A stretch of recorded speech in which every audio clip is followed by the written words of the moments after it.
And again, if you're new, thanks for coming and hanging out with us this morning. My name's Zach. I'm one of the pastors here on staff at Calvary, and we're just real blessed that you join us, and especially if you're here to be part of the Creation Sunday, as I just coined it. And we have a really special guest speaker this morning. You guys are really going to enjoy him. In fact, he's going to be here all three services teaching on different topics this morning. So you guys have the first topic. Actually, I'll read them to you rather than fudge through them. But this morning he's going to be teaching on Mount St. Helens and flood geology. Second service, he's going to be teaching about Dead Sea sediment and Bible chronology. And then third service, the Grand Canyon and creation. And then he's going to be back here tonight at 6:30 doing a fourth study on the incredible world of the honeybee. I just found out he keeps bees. He's a beekeeper as well. So multi-talented, really blessed to have, and I'll introduce him in just a moment. We just have a few announcements for you guys. Children's Ministry is gearing up for fall, and as always, we need a few hands on deck to help out with kids. It is an amazing ministry. If you've not been a part of anything here at Calvary, and you've been here for at least a year serving, or been here just under the teaching, we want to offer you an opportunity to serve. All our volunteers just love these kids, and we are leaders of these classes and of the different education of the kids. They really set you up just to have a really good time. It's not stressful. You're going to show up and really enjoy the time you have with the kids. And so I encourage you guys to get signed up. The volunteers, they start September 12th is the date to start that. So if you've been praying about where to get plugged in and you've kind of been not really sure, I always encourage people, that's a great starting place to get your feet wet in ministry. Teach children about Jesus. It's not intimidating for the most part. Kids are pretty awesome and they're very forgiving. So that's awesome. Join us September 9th for an 8-week video course titled Biblical Citizenship. And this course is basically a quick start guide to the Constitution and history and biblical heritage. And it offers tangible action steps for preserving liberty. And so this is a class that we're offering here at the church. It's a third party, obviously putting on through a video series that we didn't produce, but we're making it available to you guys. There's a sign-up cost associated with it, but if you want to sign up, you can register. It's going to be Thursday nights from 6:30 to 8:30, and it's going to be taking place in our education building over here. So you can go online or to the office and register today. And then lastly, we were going to have baptisms after third service this morning because we moved inside. We're kicking them off to next week. So if you want to get baptized or you know someone who wants to get baptized, we don't have any requirements except that you're saved. But then just come. There's no classes we offer. Just come hang out with us. And next week we'll do it after third service. It's going to be a long day, but we'll make it happen after third service. So come hang out with us and just show up with appropriate attire to get baptized in, and we'll do it. So today, with that, we're honored to have a special guest speaker sharing about his passion for God and how that looks through his life through geology and creation. He was the first geologist at ICR, which is Institute for Creation Research. If you have not familiarized yourself with this organization, go to their website, icr.org. They're amazing ministry tools for people interested in creation and the world and how it applies to the Bible. He led world studies of Mount St. Helens and the Grand Canyon, proving from geology the authenticity of Scripture and the historical validity of the worldwide flood. And so please give a warm welcome this morning to Dr. Steve Austin.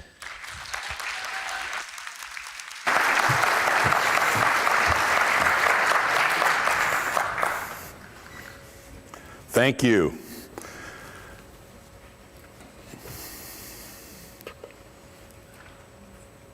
Before,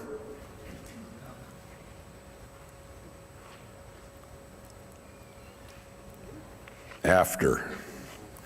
Mount St. Helens, Rosetta Stone of catastrophist geology, let's call it that.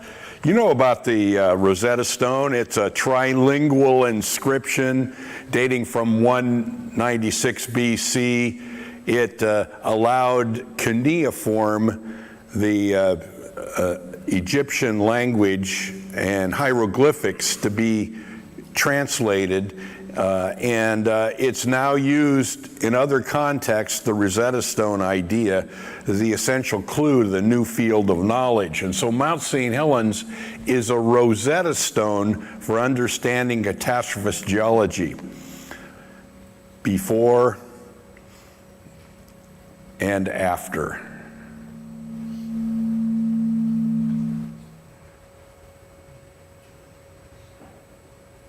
lost 1,300 feet of summit on the morning of May 18th, 1980, as 1/2 cubic mile of summit slid away, and the largest landslide witnessed in history of man. Here it is, volcano in full eruption 41 years ago. I believe that the eruption of Mount St. Helens is the geologic event of the 20th century, as we look back on the 20th century and ask what was going on geologically to challenge the stagnant and kind of malignant way of thinking of the 20th century. One event is certain to come to attention. That's the explosion of Mount St. Helens in Washington State here 41 years ago. Looking at Mount St. Helens is scriptural. Come behold the works of the Lord who has made desolations in the earth. Psalm 46 verse 8. And I take that verse very literally, and what do? I put my boots on, get my field pants on, and I go out into the blast zone and start looking.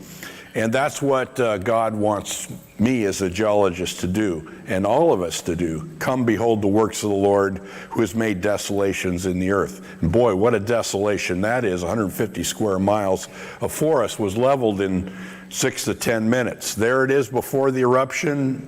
Spirit Lake north of the summit, 9,677 feet tall. After the eruption, lost 1,300 feet of summit elevation, and you see the devastated landscape all around. 8,365 feet now is the advertised elevation of Mount St. Helens. And look at the desolation. 150 square miles of forest was leveled in 6 minutes. Here's a photograph that was taken by Keith Ronholm just 5 minutes before the eruption began. There you see the summit of the mountain, symmetrical profile, and a little puff of steam in the summit, but that's the before. Here's what it looked like in simulation, in time sequence. As the summit and north slope slid away in this giant earthquake, there was a rock slide avalanche that released the pressure inside the volcano, and super hot liquid water inside the volcano flashed to steam. And it was a northward directed steam blast over the landscape. It did not blast up, it blasted horizontally over the landscape and created this 150 square miles of devastation. And that's the sequence.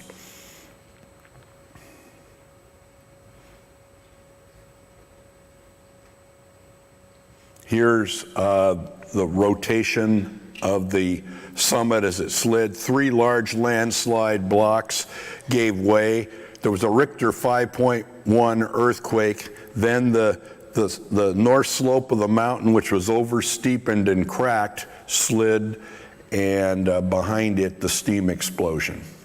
You can see as it unfolded there. The steam explosion soon became enormous, especially in the middle of the volcano right here, where the magma is down there. That's what the pressure was released on, and it ejected the super hot liquid water, making the steam explosion.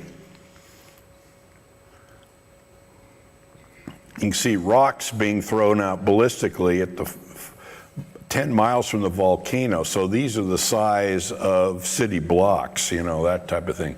So that's enormous. Okay, here's the profile of the volcano directly from Johnston Ridge looking to the southeast, and you see the old profile of the volcano, exactly the same place after the eruption. Exactly the same place, looking at the same thing. Notice the slope over here and the slope over here, about the only thing that's constant. Here's before, and there's after. 1/2 cubic mile of summit and north slope slid away as the landslide occurred, and it deposited a large amount of the landslide material in that North Fork of Toutle River area north of the volcano. And Johnson Ridge, of course, was overcome by the steam blast, and the forest was removed. Before, exactly the same place after. Okay, here's the simulation that was done. And it's well done, and the geologist did a good job at doing this, the first 50 seconds. Earthquake, magnitude 5.1. The rocks on the north slope start to slide, and as they slide, it forms a debris avalanche, essentially. It looks like a snow avalanche, but it's a debris avalanche. And the debris avalanche leaves the volcano slope, and as it does, the pressure is released inside the volcano. And then you see the steam blast overtops the rock slide avalanche and hits the lake north of the volcano in the forest. Simulation of the first 50 seconds.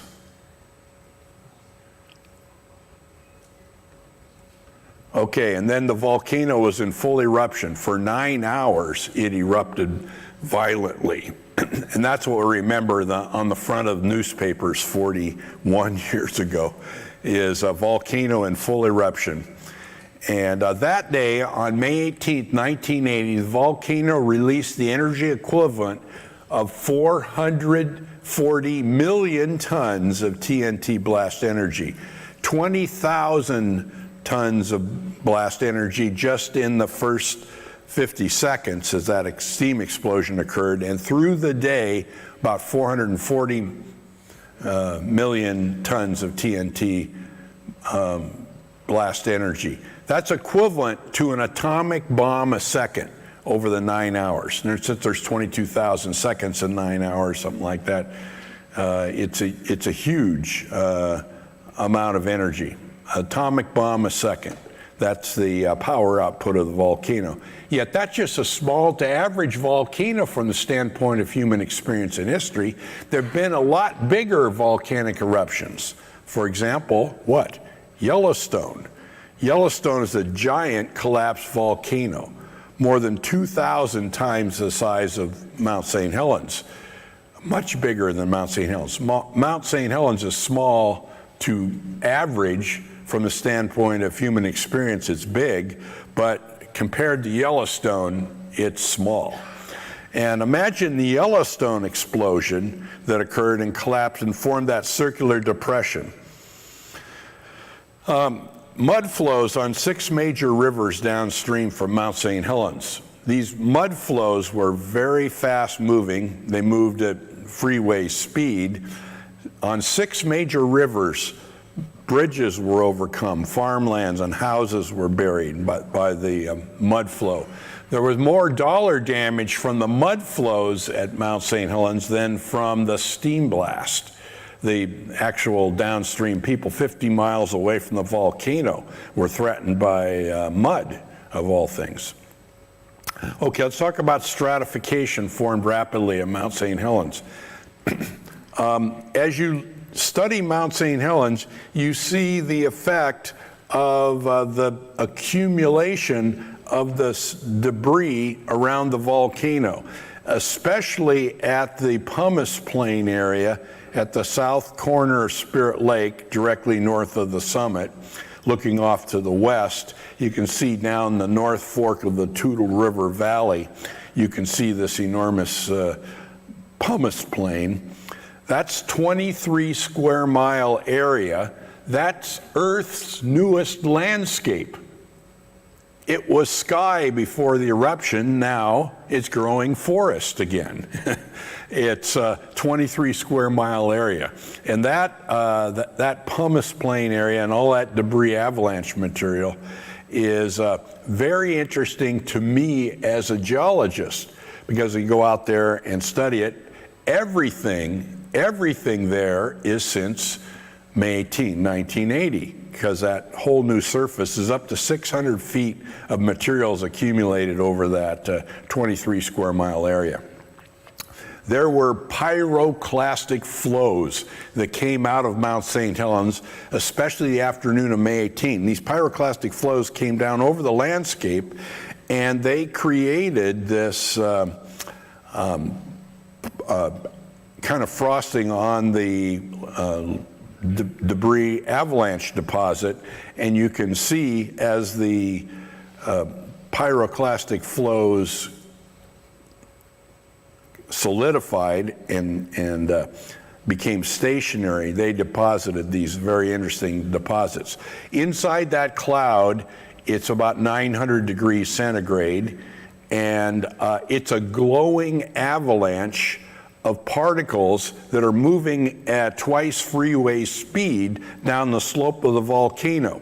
And as they move, it deposits. And look what happens at the end. As the pyroclastic flow freezes, it makes this deposit. You can see the landscape deposit of the pyroclastic flow. It's kind of like a mud flow in a way, or that type of thing. But you can see where erosion has removed the deposit. You can see the stratification. And here is the deposit at the bottom of the screen. There's the deposit from the 9-hour eruption at the end of the day of May 18, 1980. On top of that is the pyroclastic flow deposit, 25 feet in thickness, from June 12th, 1980. June 12th, 1980. And between 9 p.m. and midnight, the radar image from Portland was showing that there was dense volcanic ash over the summit of Mount St. Helens. That's when the pyroclastic flows were occurring.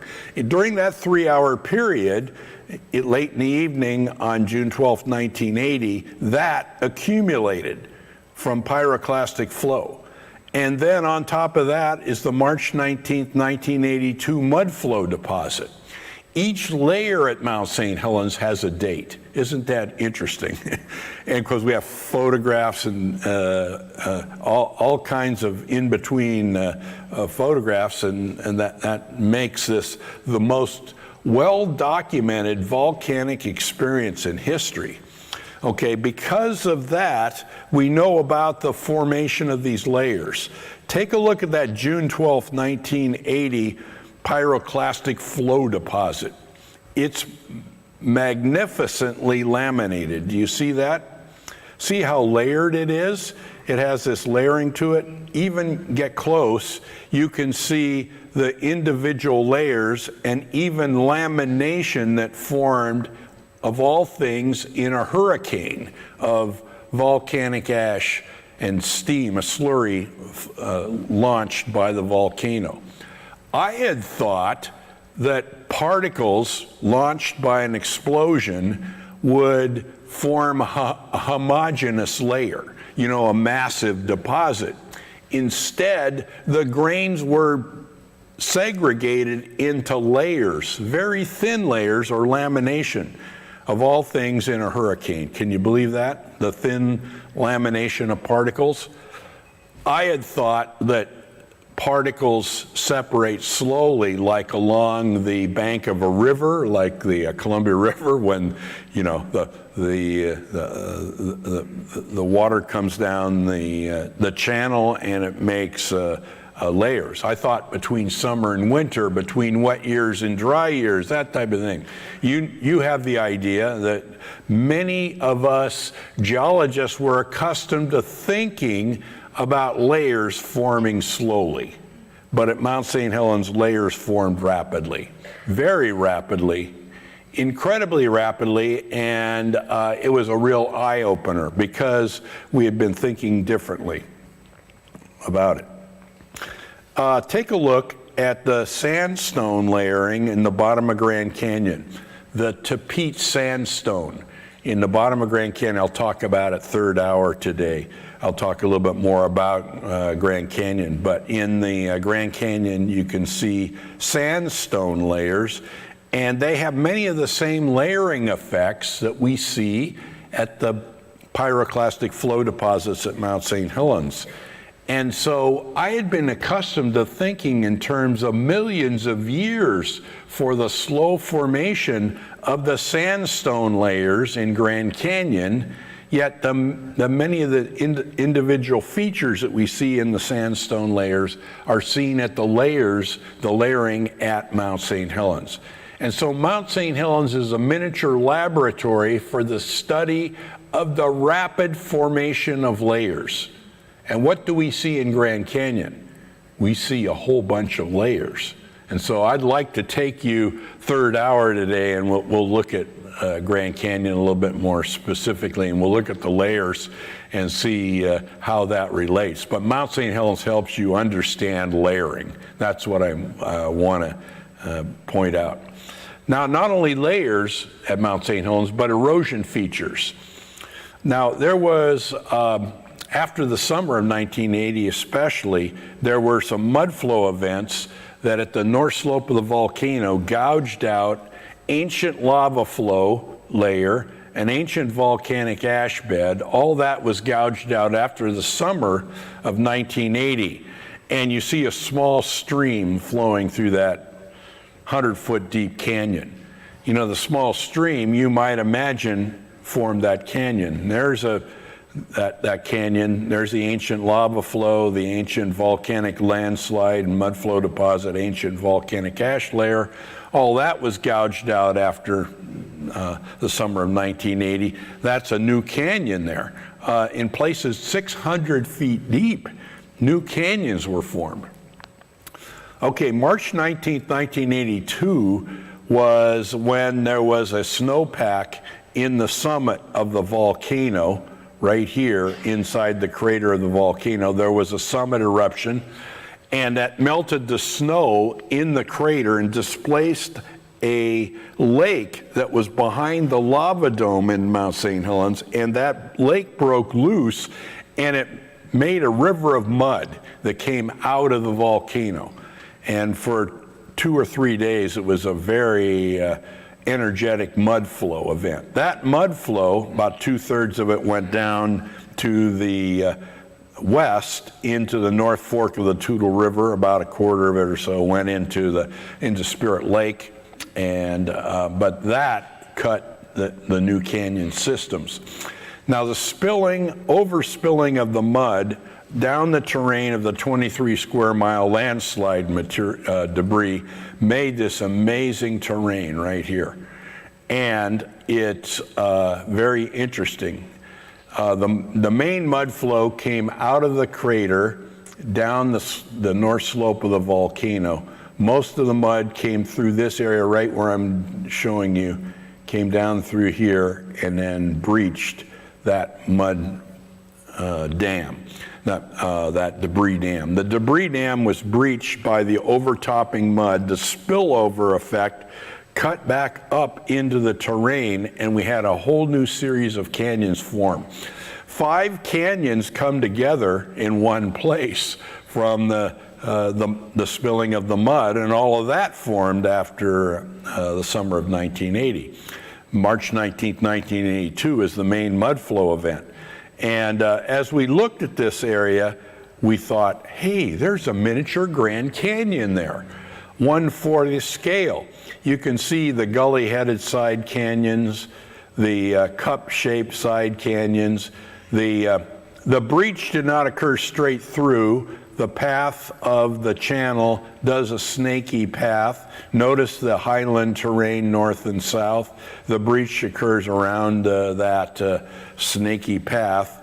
And there's another canyon system on the right, and they come together and make this amazing array of canyons.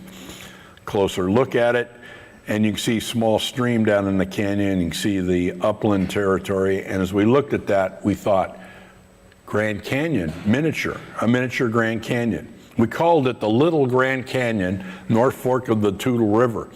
And in geology pubs now, it's called it's known as the Little Grand Canyon.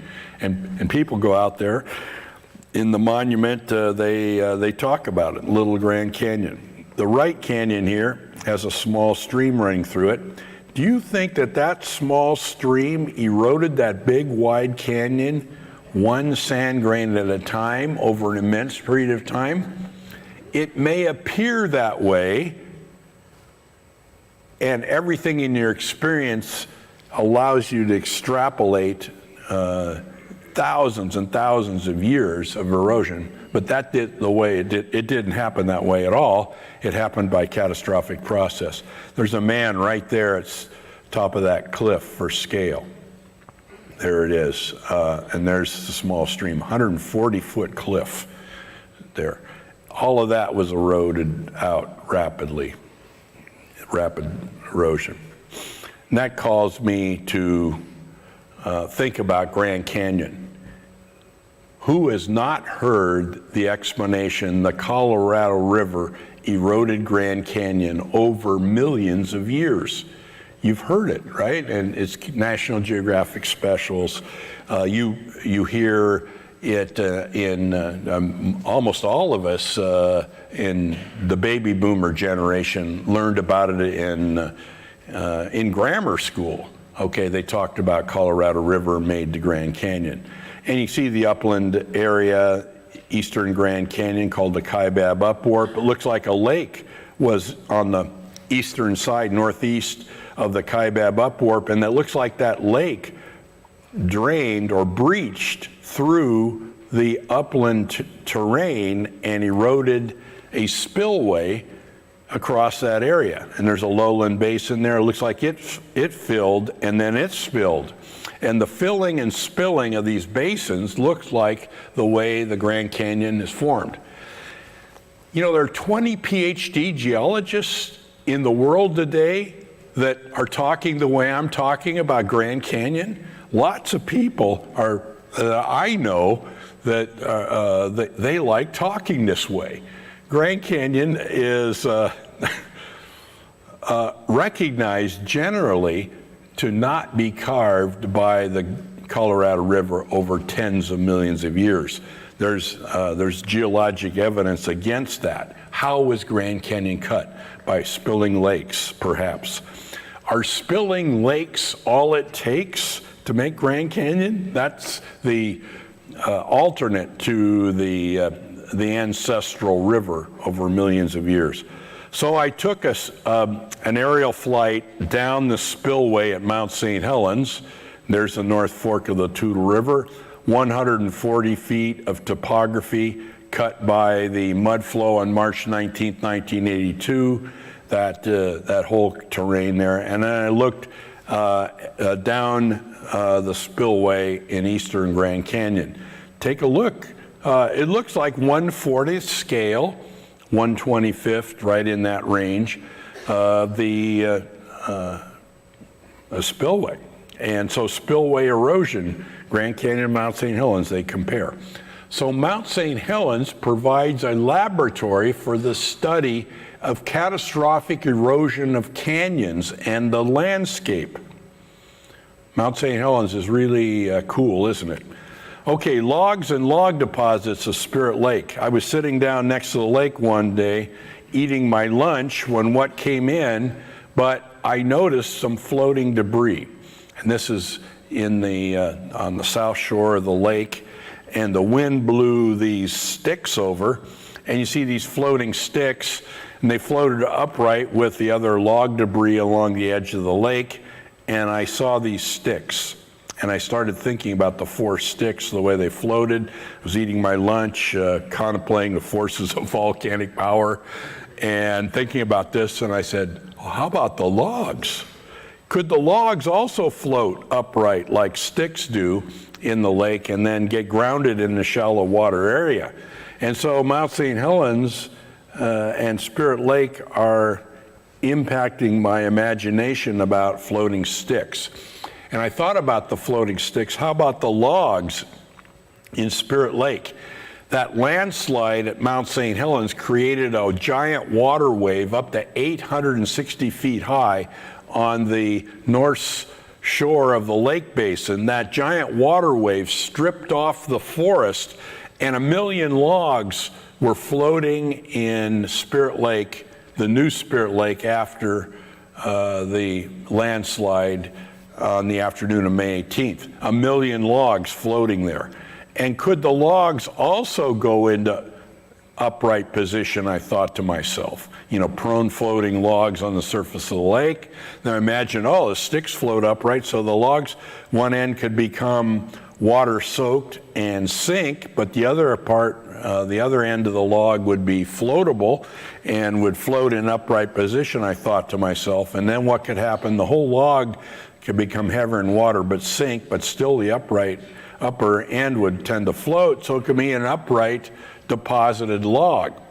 Then I thought to myself, logs are dropping out at different times and sediment layers are accumulating in the bottom of the lake. So what could happen? The logs could fall out at different times where the root ends buried at different strata layer levels in the bottom of the lake. Do you see the way I was thinking? And they could fall over and be a prone floating log. So I really got interested in the lake.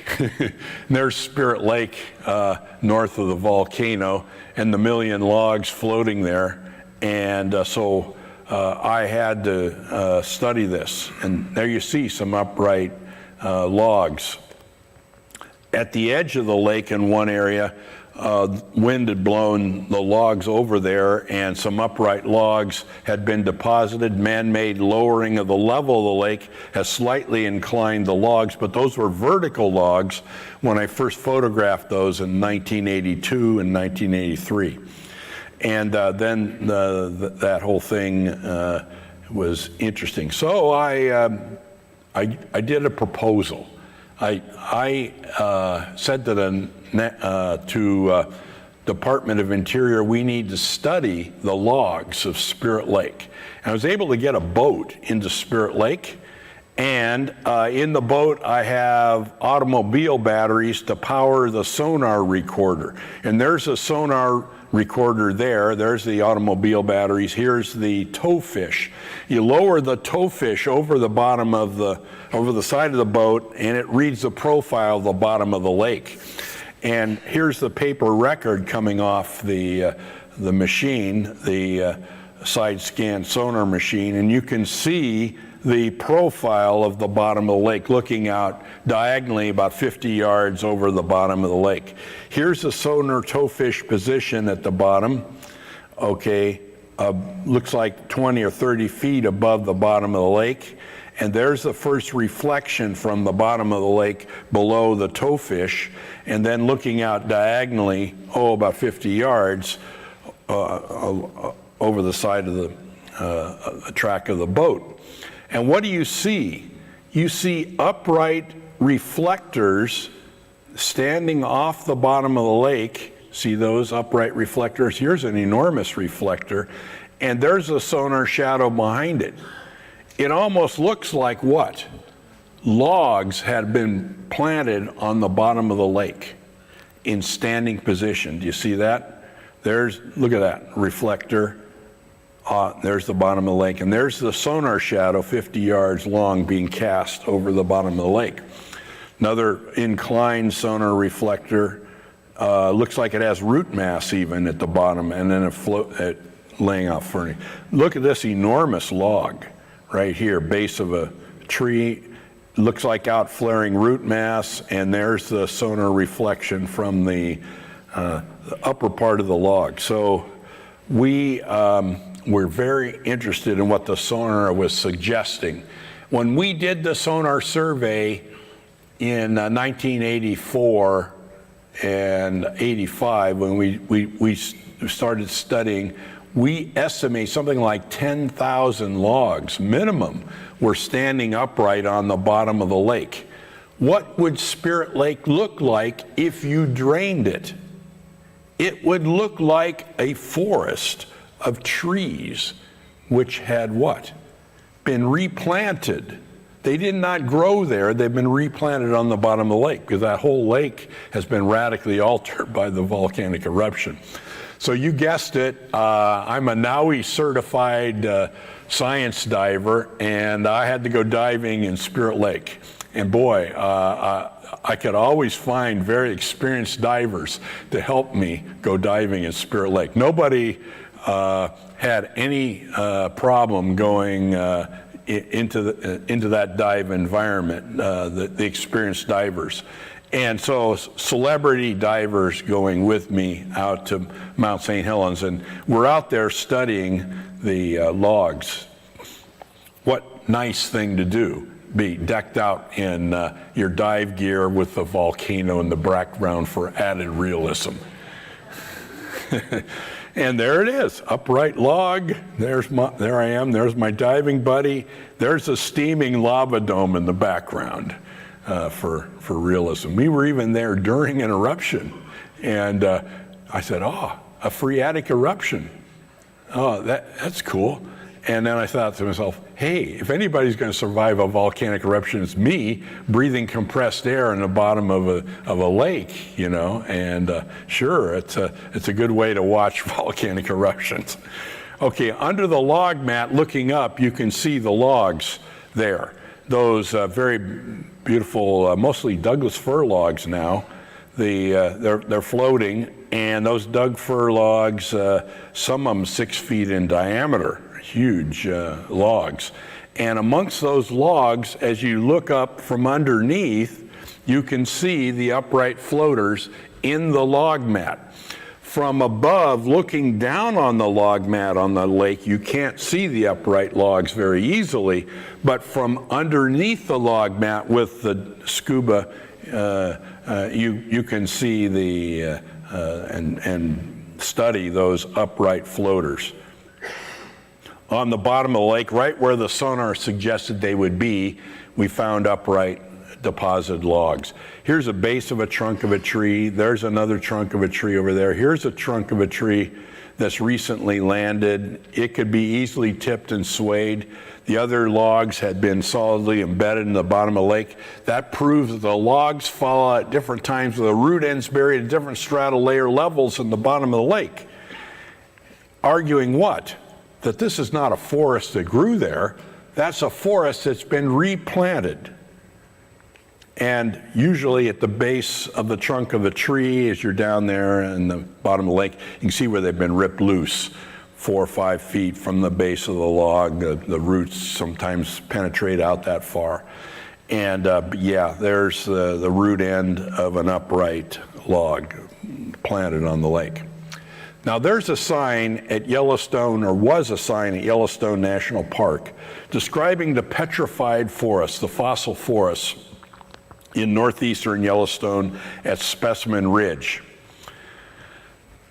And the sign says, across the valleys rise the slopes of Specimen Ridge, but the forest you see there today is only the latest chapter in a remarkable story. Buried within the volcanic rock that compose the mountain are 27 distinct layers of fossil forests that flourished 50 million years ago.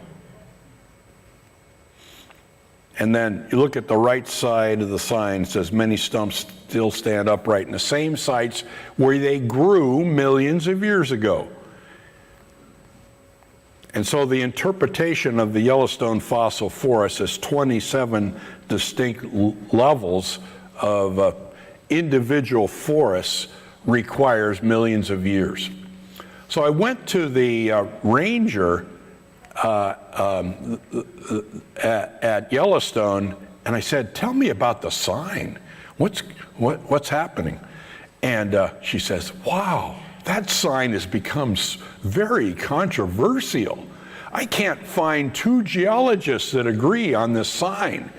And I'm saying, well, hey, aren't you interested in understanding why this sign might be controversial? I'll send you some of my literature on my research at Mount St. Helens. And sure enough, the sign is gone. It disappeared. And it wasn't replaced. Okay, needs to be replaced by a new sign that says what? Forests appear to require millions of years, but they could form very rapidly, like at Mount St. Helens, and this whole thing might be just this years in the making, not millions of years. There's Specimen Ridge. You can see the layered mud flow and volcanic deposits, and you see the very beautifully agatized logs that are petrified in the layers at Yellowstone. There's the modern forest growing there today. There's the ancient forest, or what? Series of forests that grew millions of years ago. It just kind of comes natural as you think about it. And of course, that's the interpretation that was the 20th century explanation for fossil deposits. We were able to dig out the roots of some of these logs. The roots often terminate abruptly about 4 feet from the base of the trunks of the trees. Then we did something really controversial. We took thin sections of the wood, and we have wood, fossil wood from different layers or different levels, and we found a correlating tree ring sequence with logs with the root ends buried at different levels. The correlating tree ring sequence would seem to demonstrate that the trees grew at the same time with the roots at different levels, thereby falsifying the petrified forest interpretation at Yellowstone. And so Mount St. Helens provides a new way of thinking about petrified forests elsewhere and fossil deposits. Okay, and what's really interesting to me is peat deposits of Spirit Lake. Peat is that compact, spongy material we found in forest environments, especially in kind of swampy areas. You know the story. The idea is that coal formed from plant material which accumulated in large freshwater swamps. And I've been really fascinated as a kid with coal. Take a look at the layered appearance of coal, and then see the glassy bands running through, very beautifully mummified tree bark in coal. And you can find the mummified tree bark proving that it is made of plants, and very beautiful. But you know the common explanation for the origin of coal. Coal formed in large freshwater swamps, like Okefenokee Swamp, that kind of thing. And these swamp cypress trees, like it grow in the swamp, they accumulated there, and as the limbs broke, it created a fresh spongy layer of peat, and that peat was later buried, and it created a peat deposit in a large swamp. Take a look at a drained swamp deposit along the coast of Nova Scotia. Coastal erosion has drained the swamp, and you can see the plant material which has accumulated over hundreds of years by the buildup of the peat. And the coastal erosion has drained it, and there you see. What is that? Looks like branches hanging out of the deposit. What are those? Roots. Modern swamp peats are intensely root penetrated and create this homogeneous kind of coffee grounds to mashed potato kind of texture deposit. And I'll tell you more about my story a little bit later, but I did my PhD dissertation on the coal bed in Kentucky. And as I looked at the coal bed in Kentucky, I noticed that it's made out of sheets of tree bark, not out of tree roots. And I defended my PhD dissertation in August of 1979 at Pennsylvania State University on the floating mat model for the origin of coal. I proposed, on the basis of some bathtub experiments with some soap suds on the bathtub, kind of imagined a floating log mat. And if you imagine floating logs, they could rub against one another. The bark could be peeled off and sink to the bottom, and it create a layer of peat, buried layer of peat. And so that's that was my thinking. In July of 1979, I defended my PhD dissertation on Mount St. on the Kentucky coal bed, and a new theory for the origin of coal. contrary to the swamp explanation, the peat swamp over thousands or millions of years for formation of plant material. So I proposed floating mat. What happened 10 months after I defended my PhD dissertation? What happened? Mount St. Helens erupted. Does God have a sense of humor? I don't know. Okay, well, you know, I had to go diving in Spirit Lake to see what it was like underneath a floating log mat. There you see the logs on the lake, 1 million logs floating there, and I had to go diving to see what it was like. And there's the logs. Notice something about the logs on the lake. What do you see? No bark. Where did the bark go? Good scientific skill, observation skills. Yeah, no bark. On the bottom of the lake, a thick layer of peat sitting there, dominated by sheets of tree bark. Maybe 25% of the peat deposit is layers of tree bark. Now, if we had an ongoing volcanic eruption who could bury the bottom of the lake, what could happen? You could bury a peat layer and make a coal bed. It's a coal bed in the making. The first step for the formation of a coal bed we've seen at Mount St. Helens. So Mount St. Helens really got some interesting things going as regarding origin of coal. Okay, I'm out in the blast zone at Mount St. Helens, and I notice these biologists are out there studying, and they're talking about life flourishing in the blast zone. For example, look at that fireweed growing there. Okay, it's on sterile volcanic ash. Okay, that was sky before the eruption. Now it's a soil surface, and plants are growing there. And yeah, pearly everlasting fireweed, all of those recovery plants are there. And seedling conifers were buried in snowpack in the blast zone. They were insulated when the steam blast came over the top. They continued to grow, and seedling conifers were turned to the surface by pocket gophers, and the pocket gophers came up to back to the surface, and they reseeded the blast zone. And just look at that, all kinds of new plant life growing on the surface. And if you have a chance, get over there to Johnson Ridge, take the Spirit Lake Highway up there and observe the regrowth, amazing regrowth in 41 years since the eruption. You know, we thought that elk were forest-dwelling animals, that they lived in forests, and that they dislike rangeland without shade.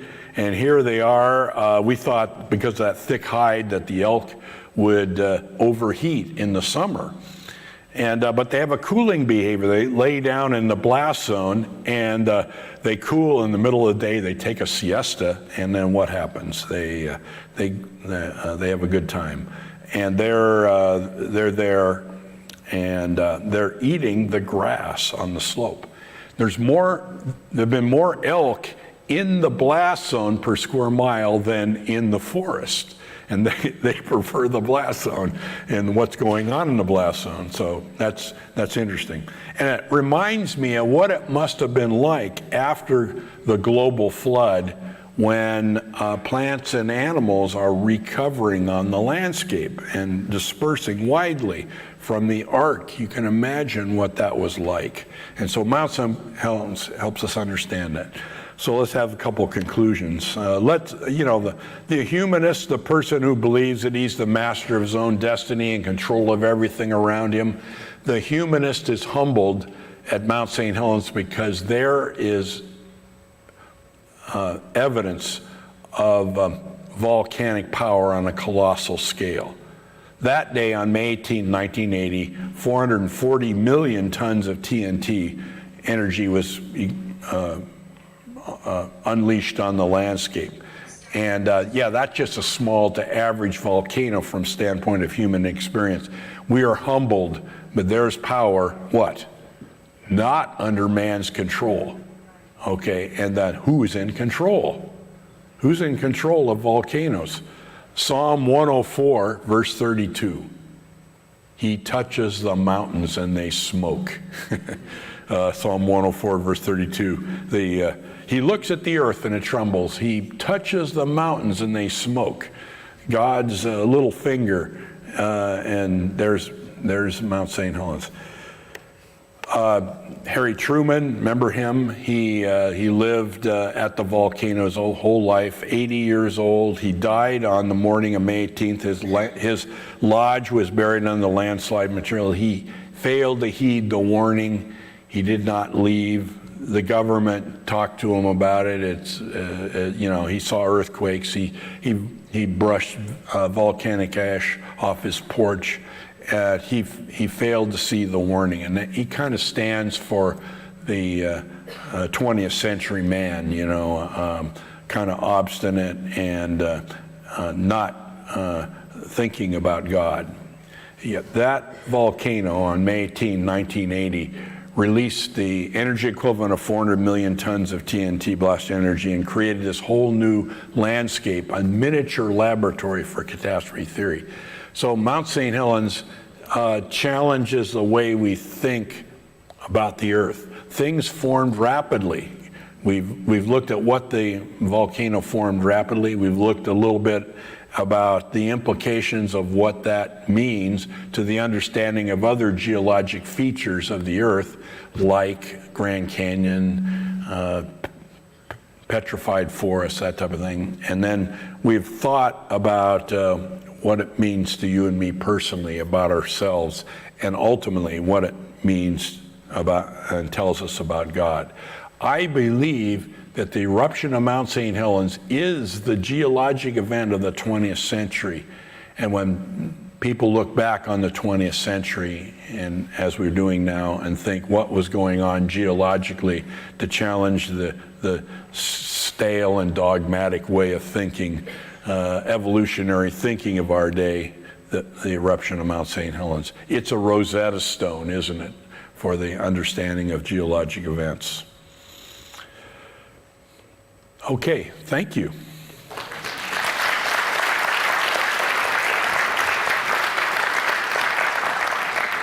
Thanks, Dr. Steve. And he's going to be out in the courtyard. He's got a table there with books, and you can ask questions. He'll be around, available. Again, he's teaching second service, different topic, third service, different topic. Come back tonight at 6:30.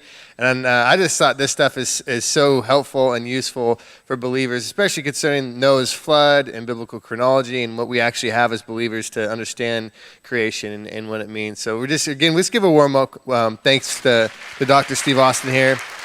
And I'm going to pray, and then Brandon's going to come up and do his thing. Lord, thank you so much for this awesome service, Lord, just to focus on your creation and the power of Mount St. Helens, God, which he kept making mention of the fact that it's small relatively compared to other volcanoes, and you have all this under your control.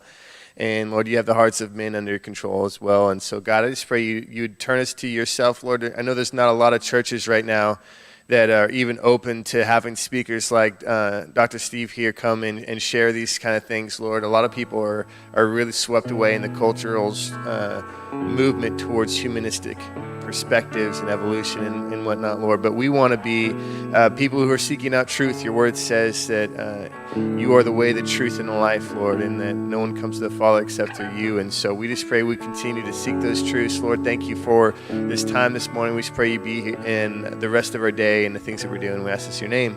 Amen. Why don't you guys all stand?